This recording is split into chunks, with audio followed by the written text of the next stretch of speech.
नमस्कार दोस्तों, स्वागत है आपका UK triple S C guide में। मेरा नाम है आशीष रौतेला और आज मैं आपके साथ इस वीडियो में कंटिन्यू करने जा रहा हूँ हिंदी रचनाओं की सेकंड क्लास। तो हिंदी रचनाओं की जो दोस्तों पहली क्लास है वो हम कर चुके हैं और हिंदी रचनाओं की जो ये पहली क्लास है जिसमें हमने राजेश जोशी जी के बारे में पढ़ा था, उनकी सारी रचनाओं को स्टोरी के माध्यम से याद करा था। अच्छा, सारी रचनाएं वही जो सिर्फ एनसीईआरटी में है, ठीक है। वैसे तो उसके अलावा उनकी और भी रचनाएं हैं, लेकिन जो उनकी वो रचनाएं हैं जो एनसीईआरटी के बाहर हैं, यानी कि जो एनसीईआरटी में नहीं है, वो हमारे लिए इंपॉर्टेंट नहीं है, क्योंकि यूके ट्रिपल एस सी का जो ग्रेजुएट लेवल का जो सिलेबस है, जो कि आपके आगामी police constable, police SI, forest guard, Patwari, in various exam में जो सिलेबस आने वाला है, तो उसमें जो रचनाएं दे रखी है वो सिर्फ एनसीईआरटी बेस्ड रचनाएं हैं। मैं आपको ये चीज़ इसलिए बोल रहा हूँ क्योंकि आपने अभी वन दरोगा का पेपर देखा होगा, उसमें जो आउट ऑफ सिलेबस क्वेश्चन आए थे उनको आयोग ने बिल्कुल डिलीट कर दिया गया था और उनके मार्क्स सबको दे दिए गए थे। तो मतलब आयोग साफ साफ कहना चाह रहा है कि आउट ऑफ सिलेबस अगर कुछ भी आता है तो वो उसके बोनस मार्क्स दे देंगे। इसलिए हमें सिलेबस से बाहर कुछ भी नहीं पढ़ना है, फालतू की चीज़ नहीं पढ़नी है। फालतू की चीज़ पढ़ने से होता क्या है, एक तो टाइम वेस्ट होता है, ठीक है। टाइम वेस्ट होने के साथ साथ अगर वो चीज़ें पेपर में नहीं आई तब तो और बुरी बात है, लेकिन अगर पेपर में आ भी गई उससे हमारा ज़्यादा फ़ायदा नहीं होता है, क्योंकि बाद में वो क्वेश्चन डिलीट हो जाता है और उसके मार्क्स सबको मिल जाते हैं, तो हमारा कुछ ज़्यादा फ़ायदा नहीं होता है इसमें, ठीक है। तो कोशिश करनी है कि हम सिर्फ सिलेबस से रिलेटेड चीज़ें ही पढ़ें, जो सिलेबस में है हम सिर्फ वही पढ़ें। मैं पहले भी बोलता हूँ कि क्या पढ़ना है, इससे ज़्यादा इंपॉर्टेंट ये होता है कि क्या नहीं पढ़ना है। यकीन मानिए कि अगर आप इस अप्रोच को फॉलो करते हो ना, आपका सिलेक्शन होने से कोई भी नहीं रोक सकता है। तो दोस्तों, हम आज के लेक्चर को कंटिन्यू करें उससे पहले यदि आप लोगों ने अभी तक इस चैनल को सब्सक्राइब नहीं किया है तो प्लीज़ सब्सक्राइब द चैनल और इसके बगल में जो बेल आइकन है उसे दबा देना। या फिर आप लोग हो सकता है कि नए हो, तो जो लोग नए हैं प्लीज़ वो भी चैनल को सब्सक्राइब कर दीजिए। और इसके अलावा अगर आप हमारे साथ टेलीग्राम और इंस्टाग्राम पे जुड़ना चाहते हैं तो ये हमारे हैंडलर हैं, तो आप वहाँ पर जाके इनको सर्च करके हमारे साथ वहाँ पर जुड़ सकते हैं। तो चलो दोस्तों, आज के लेक्चर को शुरू करते हैं। ओके, तो आज हम पढ़ने जा रहे हैं शेखर जोशी। शेखर जोशी पढ़ने से पहले मेरा आपको ये रिकमेंडेशन है कि अगर आपने अभी तक पहली वाली वीडियो नहीं देखी है, रचनाओं की जो पहली वीडियो है या पहला जो लेक्चर है, उसमें हमने राजेश जोशी जी के बारे में बताया, उनकी रचनाओं को याद करवाने की कोशिश की थी। अगर आप लोगों ने वो नहीं देखा है ना, तो प्लीज़ सबसे पहले जाके उसे देख ले, क्योंकि राजेश जोशी और शेखर जोशी ना बहुत कनेक्टेड है और इनके मतलब इनकी जो रचनाएँ हैं उनको हमने स्टोरी से याद करवाया है, लेकिन उसके लिए आपको ना बैकग्राउंड की जो स्टोरी है उसको जानना बहुत ज़रूरी है। तो वो हमने पहले वाले वीडियो में बता रखी है ढंग से, तो मैं उस चीज़ को यहाँ पे रिपीट नहीं करूँगा, ठीक है। तो हल्का हल्का मैं थोड़ा रिवाइज़ करवा देता हूँ। जैसे मैंने क्या बताया था कि शेखर जोशी राजेश जोशी भाई होते हैं। उसके बाद मैंने क्या बोला था कि जब शेखर जोशी अपनी बीवी को लेकर के दिल्ली चले जाते हैं जहाँ वो रहते थे, तो उसके बाद गांव में क्या सीन हुआ था, ठीक है। राजेश जोशी और उसके माँ वो कैसे रहे थे, वो चीज़ें मैंने वहाँ पे डिफाइन कर दी थी। अब आज मैं जो बताऊँगा, अब देखो भाई है ना दोनों, राजेश जोशी और शेखर जोशी दोनों भाई हैं। तो जो राजेश जोशी है तो वो भी अपने भाई को मिस करते थे, और भाई को मिस करते हुए उनको जब उनकी याद आती थी तो वो किस तरीके से उन्होंने रचनाएं लिखी हुई वो मैंने आपको वहाँ बता दिया है पहली वाली वीडियो में। तो आज मैं जो बताने जा रहा हूँ वो ये बताने जा रहा हूँ कि जो शेखर जोशी हैं बड़े भाई, जो कि दिल्ली में थे, तो उनको भी याद आती थी घर की, ठीक है। और 4-5 साल जब उनकी शादी को हो गए थे, तो अब ऑब्वियस सी बात है कि घर की अब याद आएगी, क्योंकि हमेशा हमें उन लोगों की ज़्यादा याद आती है जिनसे हम दूर होते हैं। जो पास में रहते हैं हम उनको उतना मिस नहीं करते हैं। तो मैं अभी आपको आगे बताऊंगा कि किस तरीके से शेखर जोशी क्या क्या चीज़ें याद करते हैं, और उसी स्टोरी में आपको इनकी सारी रचनाएं याद हो जाएंगी, ठीक है। फिलहाल इनके बारे में 2-4 इंपॉर्टेंट पॉइंट्स हैं, वो पॉइंट्स मैं आपको यहाँ पे बता देता हूँ, ठीक है। अच्छा, फिर से मैं रिपीट कर रहा हूँ, ये जो सारी रचनाएं हैं ये एनसीईआरटी आधारित रचनाएं हैं, ठीक है। कोई ये मत कहना कि अरे इनकी तो और भी रचनाएं हैं, ठीक है। अगर आप लोगों को बाकी रचनाएं पढ़नी है तो वो आप अपने रिस्क पे पढ़ लो, लेकिन यकीन मानो जब आप वो रचनाएं पढ़ भी लोगे ना, जब पेपर में नहीं आएगा ना, आपको पछतावा होगा कि आपने मेरी बात क्यों नहीं मानी, आपने सिर्फ एनसीईआरटी क्यों नहीं पढ़ी। मैं एक्सपीरियंस के बेस पे बोल रहा हूँ। और ध्यान रखना, अगर आप यहाँ से इस तरीके से इनको पढ़ते हो ना, तो आपके सारे के सारे रचनाओं संबंधित जो क्वेश्चन है वो सही जाएंगे, ठीक है, यकीन मानिए आप। तो चलो दोस्तों शुरू करते हैं। इनका जन्म होता है 1932 में। कहाँ होता है? अल्मोड़ा में होता है, ठीक है। आपको ये डेट याद रखनी है। कौन सी डेट याद रखनी है आपको? 1932 याद रखना है, ठीक है। शेखर जोशी का जन्म होता है 1932। कौन? शेखर जोशी बड़े भाई थे। बड़ा भाई पहले पैदा होगा ना, छोटा भाई बाद में होगा। और राजेश जोशी का जन्म कब हुआ था? अगर आप लोगों को याद है तो प्लीज़ नीचे कमेंट में लिखिए कि राजेश जोशी का जन्म किस साल हुआ था, ठीक है। इसके बाद इनको एक सम्मान मिला था जिसका नाम क्या था? जिसका नाम था पहल सम्मान। तो इसको आप ध्यान रखना, प्रश्न आ सकता है कि निम्नलिखित में से किन कवियों को पहल सम्मान मिला है। तो आंसर हो जाएगा हमारा शेखर जोशी, ठीक है। ओके, इसके बाद इनकी एक कहानी आती है, इनकी कहानी का नाम है दाजू। तो जो दाजू कहानी है शेखर जोशी की, ये बहुत ही मतलब फेमस कहानी है इनकी, और इस कहानी पर चिल्ड्रन फिल्म सोसाइटी द्वारा एक फिल्म का भी निर्माण किया गया है। ठीक है, तो प्रश्न आ सकता है कि शेखर जोशी की किस कहानी पर चिल्ड्रन फिल्म सोसाइटी द्वारा फिल्म का निर्माण किया गया है। अगर इस तरीके से क्वेश्चन आता है तो आपको शेखर जोशी ध्यान रखेंगे। अगला जो पॉइंट है वो ये है कि इनकी एक कहानी है गलता लोहा। तो जो गलता लोहा कहानी है इनकी, ये हमारे लिए बहुत ही ज़्यादा इंपॉर्टेंट है। ठीक है, इस पर आप एक काम कर दो, इस पर आप स्टार मार्क कर दो। स्टार मार्क क्यों कर दो? क्योंकि जो गलता लोहा कहानी है ना, ये एनसीईआरटी में एग्जैक्टली कौन सी क्लास की एनसीईआरटी है ये तो मुझे ध्यान नहीं आ रहा है। तो एनसीईआरटी में शेखर जोशी की एक कहानी है, और वो कहानी कौन सी है? वो कहानी है गलता लोहा कहानी। पूरी कहानी दे रखी है, तो इसलिए हमारे लिए कहानी इंपॉर्टेंट हो जाता है। और गलता जो कहानी है उसका मुख्य पात्र कौन है? उसका मुख्य पात्र है मोहन। तो मुख्य पात्र मैं क्यों बता रहा हूँ? क्योंकि क्या हुआ था कि एक कहानी है, मनोहर श्याम जोशी जी हैं, ठीक है, तो उनकी एक रचना है सिल्वर वेडिंग। तो सीधे सीधे ये पूछा था प्रश्न में कि सिल्वर वेडिंग कहानी का मुख्य पात्र कौन था। ठीक है, तो इस तरीके से यहाँ पे भी क्वेश्चन आ सकता है कि गलता लोहा जो कहानी है इसका मुख्य पात्र कौन था। तो ये कौन हो जाएगा? ये हो जाएगा मोहन। इसके बाद जो शेखर जोशी अपनी कहानियों को लिखते थे, इन्होंने अपनी कहानियों का ना एक नाम दे रखा था, और वो नाम क्या था? वो था नई कहानी आंदोलन। प्रश्न आएगा कि किस लेखक की कहानियों को नई कहानी आंदोलन के नाम से जाना जाता है? तो हमारा आंसर हो जाएगा कौन? शेखर जोशी। ठीक है, तो ये बेसिक से कुछ पॉइंट्स थे, ये पॉइंट आपको थोड़ा देखने हैं, ठीक है, याद करने हैं। अब हम इनकी जो रचनाएं हैं, इनकी जो कहानियाँ हैं या जो भी उसके अलावा रचना होगी, उसको हम स्टोरी के माध्यम से याद करते हैं। ओके, तो स्टोरी मैं बता रहा हूँ, ठीक है। इससे पहले मैंने क्या बताया था? इससे पहले जो छोटा भाई था, यानी कि कौन? राजेश जोशी है, उसकी स्टोरी हम पहले वाली क्लास में बता चुके हैं। जिसने भी अभी तक वो स्टोरी नहीं देखी है, वो वीडियो नहीं देखी है, तो वो यहाँ पे एक लिंक आ रहा होगा, ठीक है, इस लिंक पे जा कर के वो उस वीडियो को देख सकते हैं। अब दोस्तों, जो शेखर जोशी है, मैंने बताया था कि शेखर जोशी अपनी बीवी को लेकर के दिल्ली चले जाते हैं, ठीक है। अब होता क्या है कि शादी को हो जाते हैं, इनकी शादी को 5-6 साल हो जाते हैं, ठीक है। तो 5-6 साल हो जाते हैं, तो इनको अब वाकई में लगता है कि यार कि गलती मेरी वाइफ की है और उसके अलावा मेरी गलती है जो मैं इसको यहाँ लेके आया, क्योंकि धीरे धीरे ना आदमी को इंसान का नेचर पता चल जाता है। तो अब इनको याद आती है अपने घर की याद, ठीक है, अपने गांव की याद आती है, अपने दोस्तों की, अपने परिवार की, अपनी माँ की, अपने भाई की, इन सब की इनको याद आती है। हमें बस यही देखना है कि इनको क्या याद आती है, कैसे ये याद करते हैं, ठीक है। ओके, तो चलो देखते हैं। तो यहाँ पे है कि शेखर जोशी अपने बचपन को याद करता है, ठीक है। क्या याद करता है बचपन को?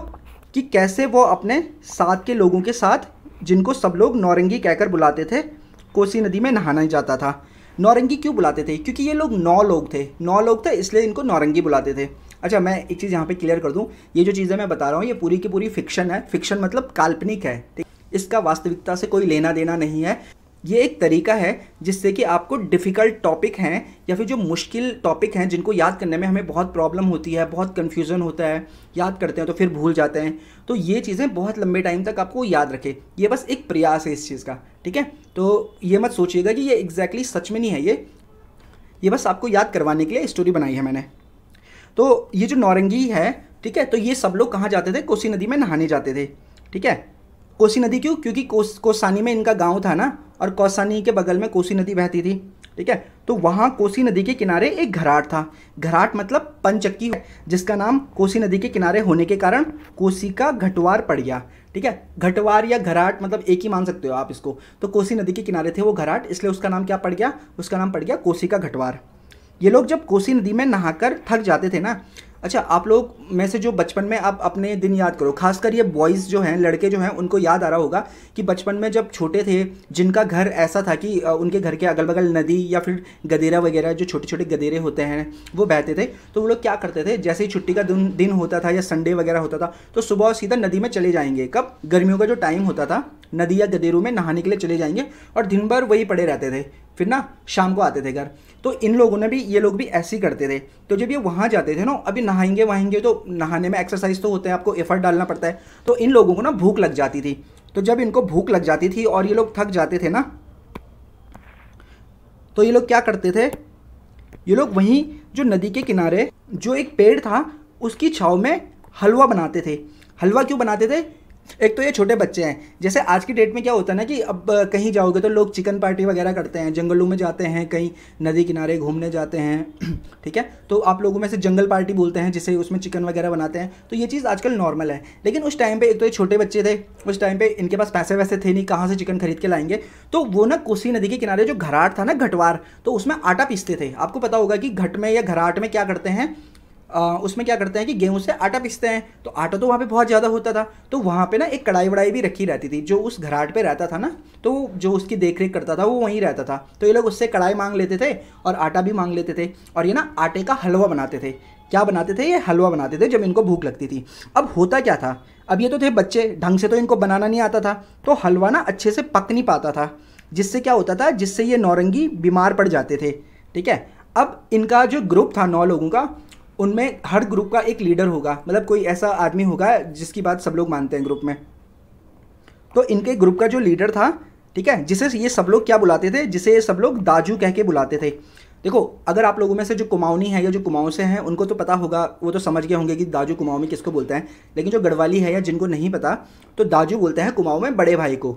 तो जो इनका लीडर था वो उम्र में इनसे बड़ा था, तो इसलिए वो उसको क्या बोलते थे, सब लोग उसको दाजू दाजू कह के बुलाते थे। ठीक है, और वो जो दाजू था ना, उसका असली नाम क्या था, उसका असली नाम था मोहन। ठीक है, और वो जो मोहन था वो एक लोहार था, तो लोहार था वो, और मोहन के ना पिताजी नहीं थे, तो मोहन की छोटी छोटी 2-3 बहनें थी, उसकी माँ थी, तो पूरे परिवार की जिम्मेदारी ना, उनकी रोजी रोटी का खर्चा कैसे चलाना है, वो मोहन के सर पे था। तो मोहन क्या करता था, मोहन पढ़ाई करने के साथ साथ लोहा गलाकर औजार बनाता था।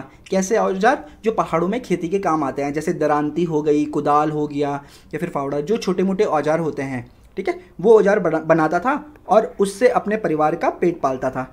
अब क्या होता है, अब एक दिन शेखर जोशी मोहन के घर गए, ठीक है, और वहाँ उन्होंने क्या देखा, वहाँ उन्होंने गलता लोहा देखा, जिसे देखकर वो चौंक गए। वो चौंके क्यों? क्योंकि वो देखो बच्चे थे, अब उनको ये लगता था कि लोहा क्या होता है, लोहा बहुत ज़्यादा कठोर होता है, तो उन्होंने तो ये इमेजिनेशन कभी किया ही नहीं था कि यार लोहा भी गल सकता है। तो जब उन्होंने वहाँ लोहे को गलता हुआ देखा ना, तो वो शॉक हो गया यार कि ये तो इतना कठोर होता है, ये गल कैसे रहा है। तो उन्होंने क्या देखा, शेखर जोशी ने वहाँ गलता लोहा देखा। ध्यान, अपनी बचपन की यादों में ही थे, तभी वहाँ उनकी बीवी आ जाती है, जिसे देखकर शेखर यादों से बाहर आ जाते हैं। ठीक है, फिर शेखर कहते हैं, किसको कहते हैं, अपनी बीवी को कहते हैं कि चलो अपने पहाड़ चलते हैं। तो जब ये ऐसा बोलते हैं तो उनकी बीवी बोलती है कि आप हमेशा मेरा पहाड़ की रट लगाए रहते हो। किसकी रट लगाए रहते हो? आप हमेशा मेरा पहाड़ इसकी रट लगाए रहते हो। तो ऐसा बोलकर वो वहाँ से चले जाती है। उसके बाद शेखर जोशी जो होते हैं वो क्या करते हैं, फिर उनको ना उस एक पेड़ की याद आती है। कौन सा एक पेड़? वही एक पेड़ जिसके नीचे बैठ के ये हलवा बनाते थे, जिसकी छाव में बैठ के ये हलवा बनाते थे जब ये लोग बचपन में थक जाते थे। तो फिर उनको उस एक पेड़ की याद आती है। ठीक है, ये लिखा हुआ है कि जिसके नीचे वो बैठ के हलवा बनाते थे, और उस एक पेड़ को याद करते हुए शेखर जोशी उसका ना चित्र बनाते हैं। चित्र क्या बनाते हैं कि वो कितना बड़ा पेड़ था, कैसे उसकी टहनियाँ थी, तो ये सब याद करते हुए वो उसका चित्र बनाते हैं। ठीक है, तो ये हो गई स्टोरी। अब मैं इसको थोड़ा एक्सप्लेन करके समझाता हूँ आपको कि इसमें क्या क्या रचनाएं हैं। ओके, तो मैंने बोला था कि शेखर जोशी अपने बचपन को याद करता है कि कैसे वो अपने साथ के लोगों के साथ, जिनको सब लोग नौरंगी कह के बुलाते थे, उनके साथ कोसी नदी में नहाने जाता था। ठीक है, तो किसके साथ जाता था वो कोसी नदी में नहाने? साथ के लोगों के साथ। तो प्रश्न आएगा कि साथ के लोग किसकी रचना है, तो साथ के लोग किसकी रचना हो जाएगी? वो हो जाएगी शेखर जोशी की। ठीक है, शेखर जोशी यानी बड़ा भाई जो था, छोटा भाई था राजेश जोशी और बड़ा भाई था शेखर जोशी, तो बड़े भाई की रचना है ये। ठीक है, ओके, क्यों, कैसे याद करेंगे हम? क्योंकि बड़ा भाई दिल्ली में बैठकर ये सब सोच रहा था ना, अपने बचपन के दिन को याद कर रहा था। ओके, अच्छा एक चीज़ ध्यान रखना, यहाँ पे मैं अभी भी जितनी भी रचनाएं पढ़ाऊंगा ना, उनमें से सिर्फ एक रचना है जो कहानी नहीं है, बाकी सारी की सारी रचना कहानी है। ठीक है, तो साथ के लोग क्या है? साथ के लोग कहानी है। एक प्रश्न इस तरीके से भी बन सकता है कि शेखर जोशी द्वारा लिखित साथ के लोग निम्न में से किस प्रकार की रचना है, या निम्न में से किस विधा की रचना है? ऑप्शन ए आ जाएगा उपन्यास, ऑप्शन बी आ जाएगा कहानी, ऑप्शन सी कविता, ऑप्शन डी शब्द चित्र। तो हमारा आंसर हो जाएगा क्या? कहानी। आपको ये चीज़ भी ध्यान रखना है कि किस किस तरीके से क्वेश्चन बन सकते हैं एग्जाम में। ओके, तो चलो आगे बढ़ते हैं। तो वहाँ मैंने बोला कि कोसी नदी के किनारे एक घराट था, जिसका नाम कोसी नदी के किनारे होने के कारण कोसी का घटवार पड़ गया था। ठीक है, अब इसके बाद क्या होता है कि मैंने बोला था कि जब ये लोग कोसी नदी में नहाकर थक जाते थे और इनको भूख लगती थी, तो ये क्या करते थे, तो ये वहाँ नदी के किनारे जो एक पेड़ था उसकी छाँव में बैठ के क्या बनाते थे, हलवा बनाते थे। ठीक है, तो हलवा से हमको क्या याद करना है, हलवा से हमको याद करना है क्या, हलवाहा। ठीक है, हलवा से हमें याद करना है हलवाहा। हलवा कौन बनाते थे, शेखर जोशी बनाते थे। ठीक है, अपने दोस्तों के साथ मिलके। उसके बाद मैंने बोला था कि जो हलवा है वो अच्छे से पक नहीं पाता था, जिससे क्या होता था, ये जो नौरंगी है ना, ये बीमार पड़ जाते हैं। तो प्रश्न आएगा कि नौरंगी बीमार है। ठीक है, नौरंगी बीमार है, किसकी रचना है, तो नौरंगी बीमार है, ये रचना हो जाएगी किसकी, बड़े भाई। कौन था बड़ा भाई, शेखर जोशी की। ठीक है, तो ये चीज़ ध्यान रखना। और ये नौरंगी बीमार है, ये किस प्रकार की रचना है, ये एक कहानी है। उसके बाद मैंने बोला था कि इनके ग्रुप का एक लीडर था जिसे ये सब लोग क्या कह के बुलाते थे, दाजू कह के बुलाते थे। ठीक है, दाजू। तो प्रश्न आएगा कि दाजू किसकी रचना है, दाजू रचना हो जाएगी शेखर जोशी की। या क्या है दाजू, दाजू एक कहानी है। और जो ये दाजू था ना, इसका नाम क्या था, मोहन था। ठीक है, ये था मोहन, एक लोहार था। लोहार था इसलिए वो लोहा गलाकर औजार बनाता था और उससे अपने परिवार का पेट पालता था। क्यों, क्योंकि उसके पिताजी नहीं थे। एक दिन क्या होता है, एक दिन शेखर जोशी मोहन के घर गए। वहाँ उन्होंने क्या देखा, वहाँ उन्होंने मोहन को देखा कि मोहन ना लोहा गला रहा है। तो वहाँ उन्होंने गलता लोहा देखा। ठीक है, गलता लोहा। तो प्रश्न आ जाएगा कि गलता लोहा किसकी रचना है, गलता लोहा हो जाएगा शेखर जोशी की रचना। और ये किस प्रकार की रचना है, ये भी कहानी है। मैंने बोला ना सारी की सारी कहानियाँ हैं, सिर्फ एक को छोड़कर, वो मैं बता दूंगा। वो जो एक है उसके बारे में बता दूंगा वो क्या है। अच्छा, तो गलता लोहा, कौन लोहे को गला रहा था, ये गला रहा था मोहन। तो प्रश्न आएगा कि जो गलता लोहा कहानी है उसका मुख्य पात्र कौन है, उसका मुख्य पात्र हो जाएगा कौन, ये हो जाएगा मोहन। फिर मैंने बोला कि जो शेखर अपनी बचपन की यादों में ही थे, तभी क्या होता है, इनकी ना बीवी आ जाती है। जब इनकी बीवी आती है ना, जिसे देखकर क्या होता है, जिसे देखकर शेखर यादों से बाहर आ जाते हैं। और फिर शेखर उनसे क्या बोलते हैं, अपनी वाइफ से, उनसे बोलते हैं कि चलो ना 4-5 साल हो गए हैं, हम लोग गांव नहीं गए, गांव की याद आ रही है, गांव चलते हैं, मेरा पहाड़ चलते हैं। ठीक है, इस तरीके से। तो इनकी जो वाइफ होती है वो इनको बोलती है कि आप हमेशा मेरा पहाड़ की रट लगाए रहते हो, मुझे नहीं आना। तो प्रश्न आएगा कि मेरा पहाड़ किसकी रचना है, तो मेरा पहाड़ जो रचना है वो हो जाएगी बड़े भाई की, यानी कि शेखर जोशी की। और ये मेरा पहाड़ क्या है, ये भी एक कहानी है। तो इनकी बीवी ये ऐसा बोलकर कि आप हमेशा मेरा पहाड़ की रट लगाए रहते हो, और इस ऐसा बोलकर वो ना वहाँ से चले जाती हैं। उसके बाद क्या होता है, उसके बाद शेखर जोशी फिर से उस एक पेड़ की याद में खो जाते हैं। किसकी याद में, कौन सा एक पेड़, वही एक पेड़ जिसके नीचे बैठ के ये और इनके जो दोस्त लोग हैं वो क्या करते थे, वो हलवा बनाते थे।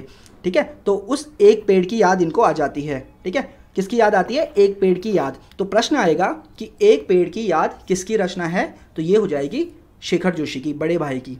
ठीक है, और ये क्या है, अच्छा, जब इनको एक पेड़ की याद आती थी ना, जिसके नीचे वो बैठ के हलवा बनाते थे, तो वो उस एक पेड़ को याद करते हुए क्या करते थे, वो उसका ना चित्र बनाते थे। ठीक है, तो जो एक पेड़ की याद है ना, वो क्या है, वो शब्द चित्र संग्रह है। ठीक है, ये कहानी नहीं है, ध्यान रखना। मैंने अभी कहा था ना, सिर्फ एक रचना ऐसी है जो कहानी नहीं है। तो वो कौन सी रचना है, वो है एक पेड़ की याद।